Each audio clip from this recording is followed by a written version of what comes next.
my name is Michelle Argridge Valentine from Civic Mike. I'm here with Chris Lewis, the Senior Management Analyst for Public Works for the City of Fairfield. We were given some questions at the May 2nd council meeting and requested to ask via video, and here we are today to do so.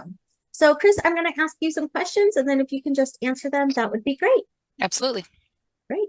All right.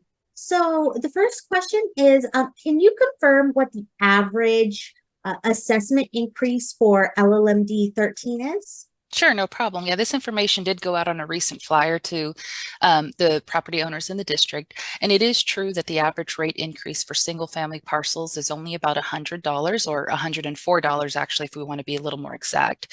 The current assessment rate for the majority of single family residents in North Cordelia is either $170 or $180 per year.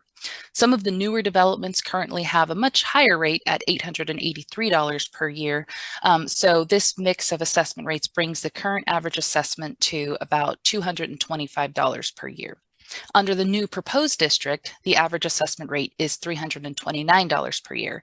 So that's an average increase of about $104 per year. And now I do want to, just say that since this is an average, there may be some property owners or parcels that they see there's a little bit more than that 100 or maybe just a little bit less, but this is the average increase for all single family, not commercial parcels, obviously, but just the single family residents in North Cordelia. Great. Thank you, Chris. Mm-hmm. All right. So the next question is, just because someone has a bigger house or or a lot than someone else, why is their assessment larger? And don't they kind of use all the common areas equally? What was behind the choice in that? Yeah, that is true. The lot size is considered in the new methodology put together by our engineers for the district. And since this is a very technical question, it does require a very technical response. So I did reach out to MBS, and I want to read what was posted on Civic Mike in response to a very similar question, but it does hit all the bullet points. So because not all parcels in each LLMD are identical in size and other characteristics, some will receive more special benefit than others. The formula used for lot size, building size, ADT, and land use has been devised to determine the proportional special benefit received by each parcel. Differing levels of special benefit can largely be attributed to differences in building size, lot size, and trip generation associated with land use. As building size, lot size, and average daily trip generation increase, parcels are considered to receive proportionately greater special benefit. This formula considers multiple factors to compensate for any disproportionality that may have resulted from relying exclusively on a single factor. And NBS takes this guidance on this topic from multiple instances where California courts have opined on special benefit analyses that have been challenged regarding this topic. Right, thank you. Mm-hmm. And the next question, I know we've been asked a number of times as well, but definitely want to make it clear is, why has the city been pulling from reserves and needed a loan in LLMD 13? And some people are just finding out now. Yeah, this is something that the city has and currently still acknowledges that this balloting process, the increases to the assessments really should have occurred several years ago. It should have occurred several years ago so that the increased assessments could be gradually phased in over several years, less impact to the property owners and their annual assessments. Now, while the cost of services would have still been borne by the property owners, regardless of which year the assessments were increased, we know and we do acknowledge that it really would have been more convenient and just quite honestly less confusing for property owners to pay the services over time, as they came up through their regular assessments rather than receiving this loan and having to pay in arrears essentially. So as of early 2021, we do have a new team in place to administer these districts. We took immediate action to notify council and the residents of this issue as soon as we discovered it. We began working on a plan to phase, to increase assessments just about a little over a year ago now to correct the course that we were currently on. And so in addition to that, we're making sure that we have more stringent internal controls, such as more frequent budget monitoring, long-term revenue and expense planning, and then to make sure that we're ensuring transparency and a more consistent form of community engagement, the City Council has recently approved the formation of a landscape oversight committee. That committee will be tasked with fiscal oversight and reviews of landscape management throughout the city. Great, wonderful. All right. And then our last question is, so North Cordelia was initially described as being in great shape. The budget was 3,400,000. They don't need 1.3 million. Why has that number ballooned so high and so fast? Of course, that was from a resident. That was a direct quote. Sure, yeah. I believe I heard that this comment was floating around somewhere on social media. I haven't personally seen this comment, but I believe what this person was referring to was just the landscape contract amount, which I can confirm was $340,000 in fiscal year 2021. However, that is not the total amount of the entire district budget.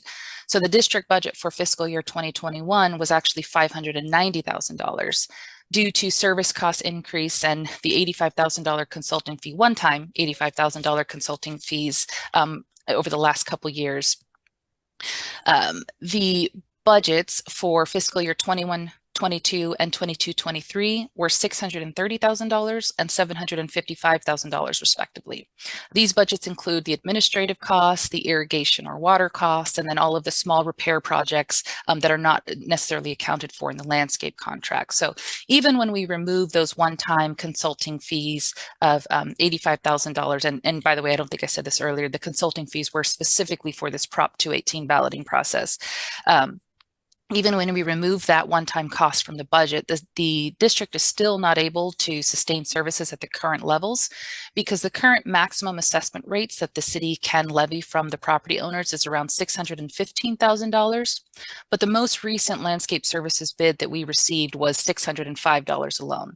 Remember, we still have those admin costs. We still have those irrigation costs, which is, by the way, one of the largest expenses in the district. Water costs right now are about $115,000 per year.